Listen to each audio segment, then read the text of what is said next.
Yeah. All righty, we are back with Insider Betting. My name's Adam Fishkin. Jesse, appreciate you joining me today, brother. How you doing? Doing well. I'm scheduled for a dental appointment today, and I'm not looking forward to it. So I'm a little I'm just not in a good mood today, but I'm happy to be here with you. Nice. Yeah, I know we haven't gone live in a couple weeks, guys.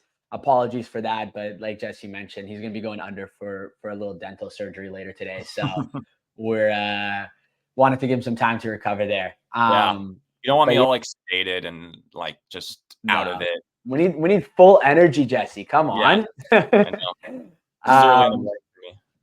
I know. It's also it's early in the morning. It's also UFC Denver, which is Yep. a pretty difficult card to get too excited about. But we'll try. We'll try our best. We're gonna skip over the prelims. I've been saying this on my TikToks. A lot of people don't like it, but I don't Yeah, watch I the saw it. prelims. You don't watch the prelims, so we're not gonna talk about the prelims.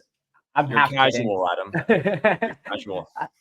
Casual who bets, it's how we do it. But no, I'm half kidding. If it's a big fight card, I'm watching the prelims. Like UFC 303, there were some good fights on the prelims. This card, a little iffy.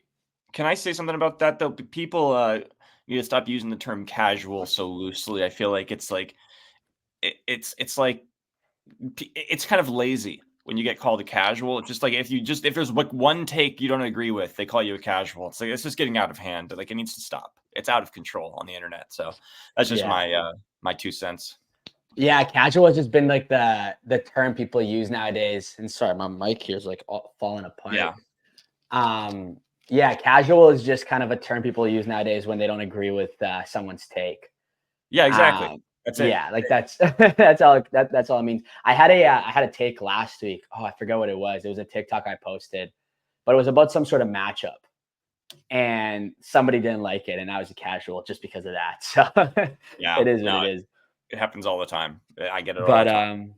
but anyway, let's get into the main card here. We're gonna switch up some of our branding here real quick just to make the screen look better. Let's go like this. Bang.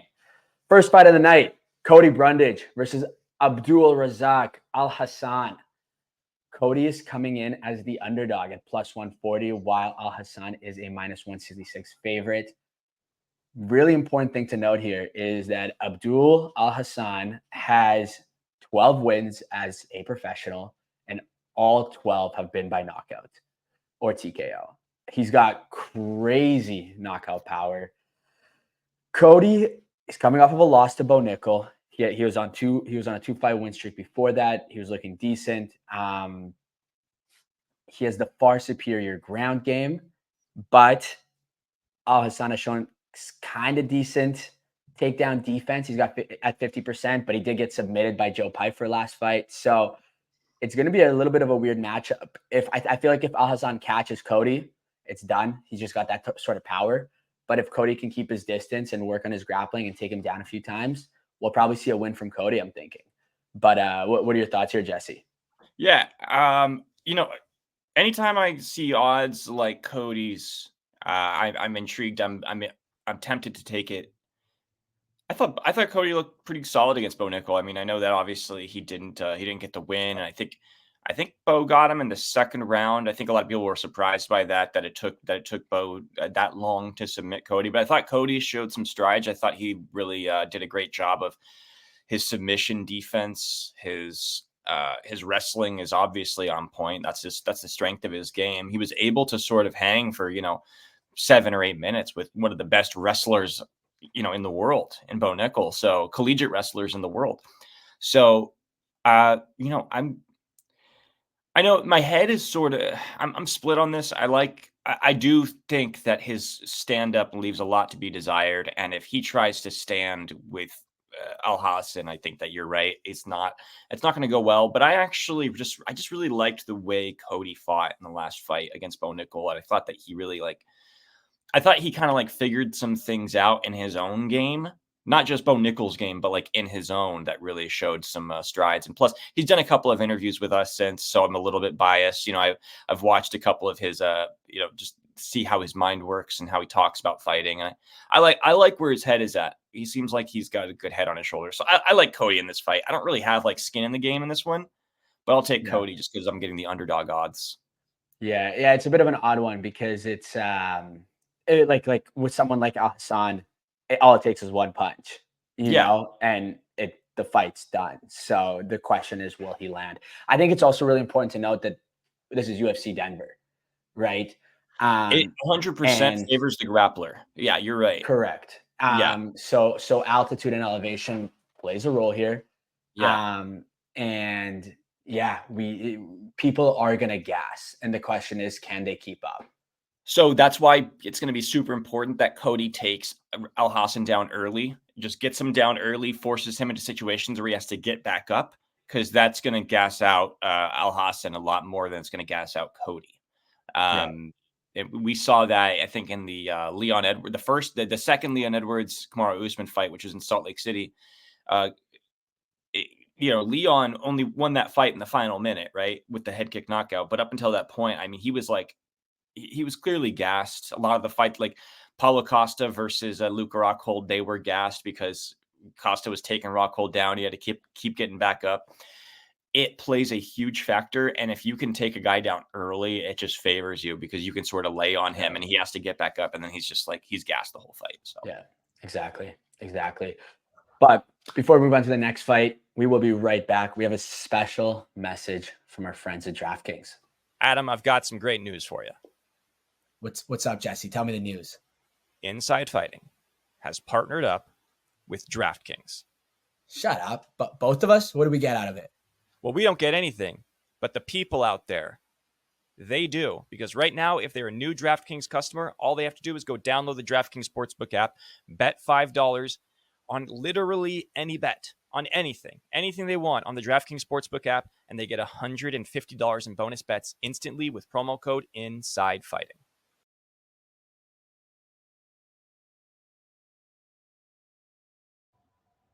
And we're back. Simple as that. Nice and quick. Our friends at DraftKings. They're helping us out here. Helping us out and helping you out. $150 on bonus bets for a $5 bet. That's a steal. Come on. On anything too, because it's sort of the doldrums of summer where there's not a lot. There's no football on, there's no basketball on. There's just like a bunch of different sports on that are like, maybe less fun to bet on for the casual bettor, but you know what? Yeah. I got a parlay that I'm going to share at the end of this episode. And I think it's worth maybe a $5 bet. And after that, with your bonus bets, your $150 in bonus bets, you can do whatever you want. So stick to the end, see the parlay. I think it's a good one. It's a nice little, I think it's like plus 300 odds. It's a nice safe parlay, I think. There you go. But anyway, this next fight, the other C-Rod in the UFC versus Julian Erosa, minus 205 for C-Rod, plus 170 for Julian Erosa. Or sorry, he might just go by Julian. I could be just. I think it's Julian Erosa, yeah. Does he go by Julian? There we go. So. Anyway, Julian, 6 inches taller, has a 3-inch reach advantage. He's a high volume striker. He also absorbs a lot. He lets out about 6 per minute and also absorbs the same amount. They both have a pretty decent ground game, but C-Rod is like a massive fan favorite from what I've seen. Which is it's pretty interesting. I think that Julian is being undervalued here a little bit, like plus 170. It seems like the gap is a little bit too big. I think it should just be a little bit closer in the odds here. But either way, I am leaning towards Christian winning. But I just don't think the odds tell the whole story in a sense. Yeah, I would agree with that. I do think he's getting some juice from beating Rowe. Christian Rodriguez is still getting some juice from beating Rosas, because I think like before that he was relatively unknown, and I think he gained a little bit of notoriety from winning that fight because just obviously Rosas was so hyped going into that fight. But I think that was more so Rosas's inexperience versus Rodriguez experience. So, and not necessarily his like incredible skill level or anything like that. It's no knock on him. That's just kind of the truth about where Rosas was at in his career. I will say the odds are a little crazy. You're right. Because like, if you look at Rosa, like in terms of winning method, I mean, to win by KO or TKO or DQ is a plus 1100. To win by submission is a plus 800. To win by decision is plus 350. It's almost like they can't really make up their mind about what they think is going to happen in this fight. Yeah. I like Rodriguez by decision, I think, simply because I do think there's a chance this could be a little bit of like a sparring match, and then Rodriguez is going to try and take him down at some point. That's how I think this fight's probably going to go. But I would be interested in the plus 250 for a KO or TKO DQ. I haven't decided yet. I think plus 150 by submission is the bet I would make. By decision, sorry. Yeah. No, and that's fair. I think this is like the first. I know Christian has beat Raul Rosas Jr. And he's actually had 2 wins since that fight, but both of those wins have been against also like newer opponents. Like the people he's fought hadn't been in the UFC too long. They're all younger as well.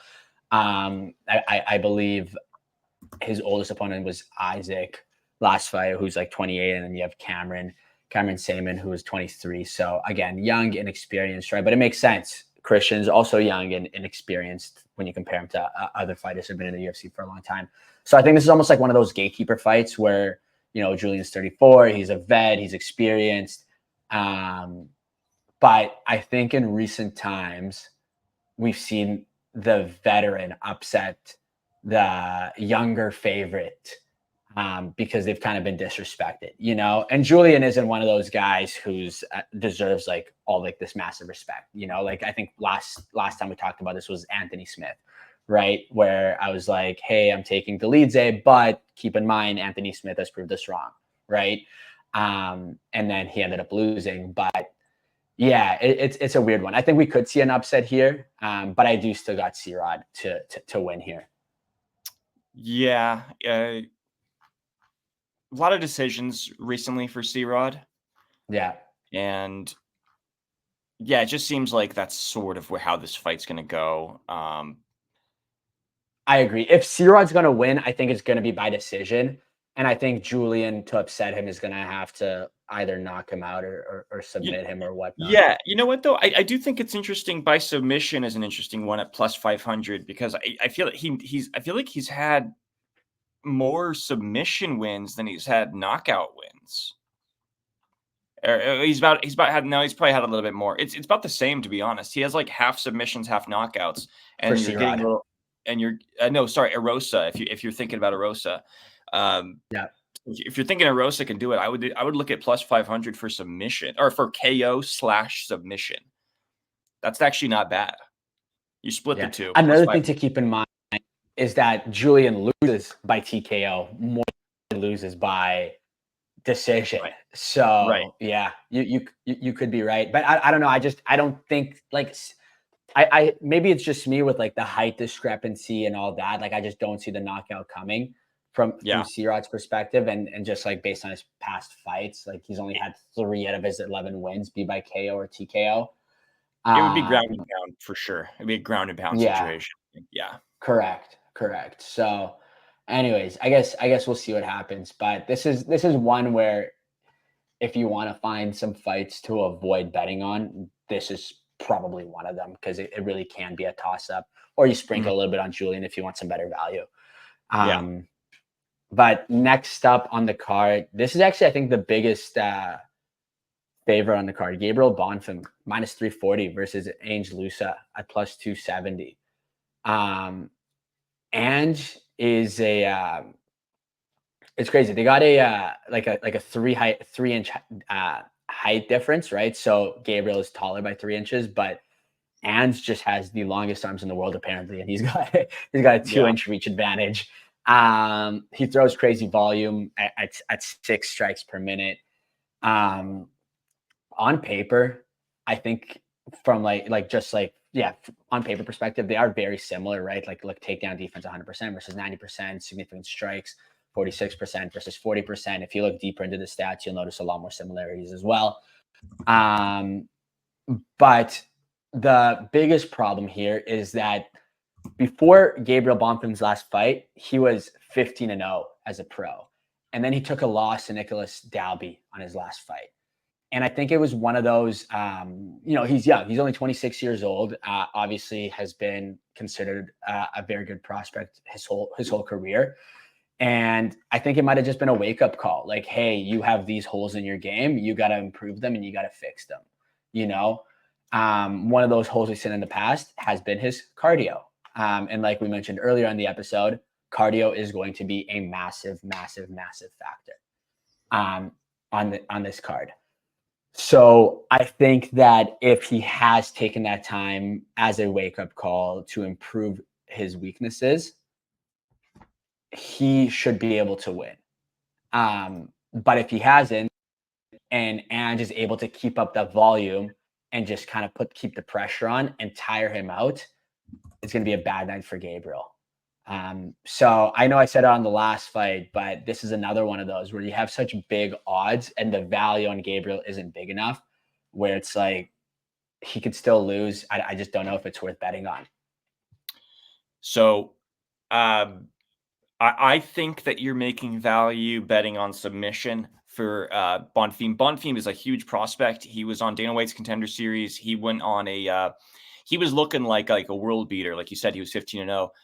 And him and his brother are like these two beasts. And he was submitting everybody. Gabriel Bonfim was like submitting everybody. He had submission choke win, guillotine choke, shoulder choke, triangle choke, TKO punches, submission choke, rear naked choke, triangle choke, guillotine choke, rear naked choke. That's all. These are all of his fights, all of his wins. Yeah. Andre Lusa, every fight that it's like a decision. His past 5 fights have been a decision. In his last fight against Brian Battle, he got very mildly eye poked. And he ended up having to, they ended up calling the fight because he was getting pieced up on the feet by Brian Battle. And then he got mildly eye poked. And then he ended up claiming he couldn't see, which I'm not trying to get inside of the fighter's head, but it looked like he was looking for a way out of the fight without taking the loss. It ended up being a no contest. And him and Brian Battle had like a little bit of an altercation in the cage afterwards because Battle was accusing him of quitting. And I'm just looking at this on paper. I think this has submission by Bonfim written all over it. If I'm being honest, I wouldn't bet on the money line. That's why I would bet on submission or throw him in a parlay. But submission is a plus 120, so the Vegas odds are clearly on the same page with me. But that's where you're getting you're probably your best bet. I think like your most reasonable bet is plus 120 submission. Yeah. No, I like that. I would agree with that. Obviously, 12 out of his 15 wins have been by submission. So so it's hard to argue a lot against. Of decisions for Lusa lately too. So it's not like he's knocking guys out. He had a lot of knockouts before he came to the UFC. It looks like, but since then, he has not gotten any knockouts in the UFC. No. So it's all decisions. So I think that he's likely, I think he's going to get taken down and submitted. Yeah, if I were to bet. Yeah, no, I think that's a good shout. A plus 120 for a minus 340 favorite. That's good. Yeah, I might bet that actually. Yeah. Anyway, feature fight of the night. You might recognize this name. Jean Silva versus Drew Dober. Jean Silva fought on literally the last UFC card, UFC 303. There was a week break, and now he's back. He beat Charles Jourdain. I believe it was by knockout or TKO there. And I guess he's ready to go back. He didn't take that much damage clearly last fight, but these quick turnaround fights tend to be a little iffy sometimes for the fighter making the quick turnaround. But I like Jean Silva. He's got 10 KOs out of his 13 wins. He's on a massive fight streak as well, or a massive win streak as well. I don't even know how many fights this is. 1, 2, 3, 4, 5, 6, 7, 8, 9, 10 fight win streak. And he's a hot prospect coming up. Even odds though. minus 110, minus 110. What are your thoughts on this fight, Jesse? Super interesting. Because he's like 42 years old, right? He's an older prospect, right? Am I wrong on that?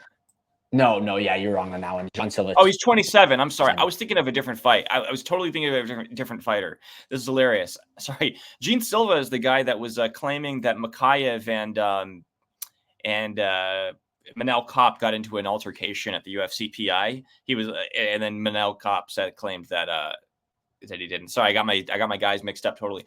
So I understand why you feel that way about Silva, and I do think he's a beast on his feet. One thing to consider here is that he's doing his second weight cut in 2 weeks. So he's he's going into altitude. So there's a potential for him being totally fucking gassed in this fight. Just completely sapped of his energy. And Drew Dober, he is no slouch on the feet. Like both of this has knockout written all over it. If there's a fight on this card that has a knockout written all over it, I would take this one because both of these guys can throw hands and Dober's got just like stupid power. So, it's a coin flip. I'm going to go with Dober just because of the situation. Like second weight cut in 2 weeks. I know Dana White likes guys that take opportunities, but he's actually fighting on short notice. I forget who Dober was supposed to fight. Do you know who he was supposed to fight? No, I don't remember. I forget who it was. I was like trying to look it up and I couldn't find it. So Dober had a previous fight that got rebooked, and now Silva is stepping in on Mike Davis. Mike Davis. So Dober by KO plus 175, Silva by KO plus 185. So they are expecting a knockout in this fight. Yeah. I like Dober simply because of the situation. And I think also Dober is super experienced where, has had a ton of fights in the UFC and fighting at altitude, second weight cut. I think all of it favors Dober, but you're right. I mean, Silva just has looked kind of like a world beater. I mean, Jordan had nothing for him. He had nothing for him in that fight. So I think if we're going to go by knockout, I got to give it to Jean Silva. I think him being younger, he's never been knocked out before either, which I know can change in a flash, right? Drew Dober, he got knocked out. I think it was like 2 years ago. No, last year. I have it right here against Matt Favela, where he got TKO'd there. So if it goes knockout, I think John Silva just favored it because he can gas out. He doesn't need to keep that energy. I think the longer the fight goes on, the more it'll favor Drew Dober, right? So it's interesting. But Drew also doesn't get knocked out either. Like, sure, he got knocked out a year ago, but before that, you have to go pretty far back to see his last knockout loss. Well, he's got that Giga Chad chin. You know what I mean? Yeah. Like look at him. I mean, he's got his chin looks like it's like a cinder block. So it's probably pretty hard to knock him out. Yeah. So no, it should be an interesting one. Again, if we're gonna keep it early, I think Jean Silva wins this one. It's interesting. If you take Charles Jourdain out, he's only had like one fight in his last 8 fights go past the first round. Yeah. Which I think says a lot about the guy. Right. Right. But anyway, let's keep it going here. Pardon? I like the fight. It's a good fight. I think it might be the best fight on the card. Yeah. But anyway, our co-main event of the night, probably a snooze fest, just like the main event. Disrespect to Muslim Salikov. I know. Well, you know what? Santiago Ponzinibbio, fellow Argentine. I got love for him just because of that. Argentina is going to the Copa America final. The night before that, Santiago is going to be fighting, hopefully bringing another win to Argentina. You got a 40-year-old versus a 37-year-old as your co-main event. Neither of these guys have bright futures or title aspirations in the coming up in the UFC. If anything, they're going to be a bit like those gatekeeper type fights, like Drew Dober, right? This is a prelim fight, dude. Yeah, exactly, dude. Like the only reason they're on the main card is out of respect to them being in the UFC for a while. Yeah. But anyway, Santiago, he's 2 in his last 5. He's lost to Kevin Holland, Alex Morono, Michelle Pereira. You got Muslim Salikov. Usually we hammer the OV last names, but he's actually a plus 160 underdog coming into this fight. His last loss was against Randy Brown, where he kind of got brutally knocked out. I think it was in the first. Yeah, and he's also got a loss to Nicholas Dalby the fight before that, who's the same guy that Gabriel Bonfim lost to. Salikov is the better grappler. You'd expect it with the OV ending last name, with the beard, no mustache look. You'd expect him to be the better grappler. Santiago, he's a high volume striker, 4.9 landing per minute as opposed to that 3.36. I think it's a pretty even fight.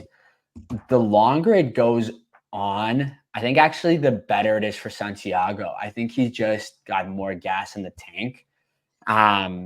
But again, when you have like a wrestling background, you still got some gas, But I think what we saw in the Randy Brown fight is I think Randy Brown was able to keep up the pressure. He was able to keep the distance. And I think it's the exact same way Santiago fights. I think the main difference is I believe Randy's got a little bit of a higher reach and height advantage compared to Santiago. But should be an interesting fight. I got the 37-year-old from Argentina. I'd love to see it. A little bit of bias on that one, but we're all a little biased, aren't we? I mean, look, this is kind of like a fight between two kind of journeymen in a way, but Yeah, Salikov, I know that he is an OV last name, and you mentioned that he's probably the better grappler. I mean, he's also an excellent striker. He is a striker. Like correct. His excellent, power is insane. he's an excellent striker. Like he is a true sambo kickboxer. So I actually think, because I just don't really think this is virtually a coin flip in my eyes. I don't see a clear advantage for either fighter. Agreed. So I'm taking the odds because I don't see and I think Salikov is good enough still at 40 years old to knock a guy like Ponzinibbio out, because I don't think Ponzinibbio's been knocked out by Holland. He's neither. This fight could be a total snooze fest and go to decision, or one of these guys are getting knocked out. That's my guess. So I like Salikov at a plus 160, and I would consider him by by KO or decision as a plus 175. So you get a little extra juice if you decide to go KO or decision. So yeah, I don't think anyone's getting subbed this fight, but yeah. The way I see it playing out is like Santiago. I know he's a high volume, but he likes keeping his distance. So I think he's just gonna, feel him out for the first round, keep his distance, but land what he can and just kind of keep going for 3 rounds and call it a decision win. But I guess we'll see what happens there. Yeah. Final fight of the night. We have the women's flyweight main event. Former strawweight champion Rose Namajunas is coming up against Tracy Cortez. And I believe there was another fight before this that Rose was supposed to fight someone else. Yeah, Macy Barber. Yeah, and that fight got canceled. So Tracy stepped in on short notice. I think it's going to be a boring one, dude. Tracy is 11-1 in the UFC, I should mention. She's a plus 180 underdog coming into this fight. She's on a 10 or 11 fight win streak. I think her first fight as a pro would have been a loss, and then afterwards she just hasn't looked back since. Rose Namajunas obviously has an extremely impressive resume, beating Weili Zhang twice, Jessica Andrade once. She was obviously a champion at one point. She's bounced around weight classes. Now she's here. I think Rose is by far the better striker. But then you have Tracy Cortez, who is the better wrestler. I think what we're going to see here is Rose might, try to outstrike her, might try to knock her out, and Tracy is just going to try to wrestle her and not submit her. Big difference. I think she's just going to have ground control. And the question is, can Rose Namajunas get back up on her feet and try to keep the fight there as opposed to being on the ground? I don't think Tracy has as much strength as some of Rose's last opponents might have had. So that'll be kind of like the question is, can she keep her on the ground? But because I think in the last fight, I forget who Rose was fighting, but I just remember her just getting like body slammed. Like she was like the takedowns were just like literally like being picked up and thrown to the ground as opposed to like being out grappled and out wrestled. So I don't think Tracy can do that to her. But I think she can control her on the ground. So it's again, it's like one of those fights where it should just be even odds, but they're not. You know, it's interesting because like Rose is obviously the more accomplished. She's obviously a higher level fighter. But like we don't know if she really has finishing power since she's moved up a division. And that's like the question I'm having against a fighter like Cortez, because she fought Rose fought Manon Fiorot, and every strike she landed, she was landing, but she couldn't really do much with it. And obviously, yeah, it's women's MMA, it's flyweight, so you're not going to see a lot of knockouts. But you know, that's not Rose has made a career of some pretty spectacular knockouts when she was fighting strawweight. Look, I think Rose is going to win, but I mean, and Cortez is on short notice here. Yeah, it's at altitude, and Rose is at a longer training camp. She's been training for the cardio of this a little bit more. I don't know. I mean, Rose needs to show that she can get some finishes in this division. And Tracy's got good takedown defense, better striking accuracy, more strikes landed, and she's getting really good odds. This does have decision written all over it. But what I will say about Tracy is she's a dog, man. Like she will get into a war with you. She will. Like she will make it a war with you if she has to. It might not be pretty. There might not be a lot of knockdowns, but there could be this could be one of those fights where there's just like a lot of back and forth, just punching, just constant back and forth punching, similar to the Aaron Blanchfield Manon Fiorot fight that happened like a couple months ago. I really don't know. I really don't know. And I think I'm going to take Rose by decision, but yeah, I wouldn't fault you for taking Tracy Cortez. I just really wouldn't. I feel like she could get it done, you know, and plus she's, you know, she's the queen of for UFC boy fans. So, you know, I have to throw that one in there for the boys, you know, like she is a fan favorite. Yeah, I gotta show her some love because the boys are gonna be tuning in, you know. I think what's important to know for this fight, and I don't think it'll play a big factor, but this is Tracy's, I believe, first 5-round fight as well. It's the biggest fight of her career for sure, no question about it. It's her first main event, first 5-round fight. I don't think she's going to gas, but there's always that potential when she hasn't fought those 5 rounds before. And not a full training camp and going into altitude. Exactly. Yeah, like Rose has been a lot of factors against her. Yeah. Where Rose doesn't gas either. We've seen her go 5 rounds before. We've seen her win by decision in 5 rounds. We've also seen her lose by decision in 5 rounds. So we'll have to see what happens. But let's end this off with the bang. Like we said, Inside Fighting is officially partnered with DraftKings. We have a unique offer where if you're a new customer and you bet $5, you will receive $150 in bonus bets. And this is where I'm putting my $5, is this parlay of the night. We got C-Rod versus Julian Rosa. Like I mentioned, I think C-Rod's going to win, but I think having the over-under for his takedowns being at 0.5 is a little bit disrespectful to C-Rod. So at -120, I am hammering that all day. Santiago Ponzinibbio. Like I mentioned, I think he's going to go the full 3 rounds. I think he's going to keep his distance. I think he's going to throw his strikes. He lands almost 5 strikes per minute. I think him reaching over 56.5 over significant strikes is fair game at -115. And Al Hassan versus Cody Brundage, I think it goes the distance. At -175, I think that's pretty fair. This just kind of boosted our odds a little bit. But yeah, plus 302 total. $100 gets you $402. Jesse, am I winning or am I losing?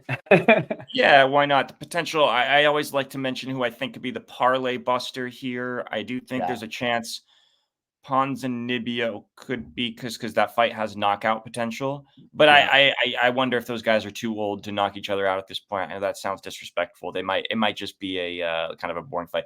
But Al Hassan versus Brundage, you did mention if Al Hassan is having his way, that fight could end in a knockout. So correct. Those are the two betting. parlay busters, but it's also clearly the heaviest favorite in this parlay. So Vegas clearly agrees with you. So, who am I to judge? I like it though. I do like it. Betting Al Hassan and Brundage to go the distance is basically betting on Cody Brundage to win. So if that's something, it's going to boost your odds like crazy if you put Brundage in there instead of Fight going the distance. So might be a little thing to sprinkle in. Yeah, no, I like that. I would rather go the distance than pick a fighter. I always like that. But anyway, that's been insider betting. I'm hoping next week we can be live again, 3 p.m. Pacific, 5 p.m. Central, 6 p.m. Eastern time. But Jesse, it's been a pleasure having you on. Enjoy your dental surgery later. Yeah, it'll be fun. It'll be fun. But yeah, I don't know. Hopefully this is a fun card.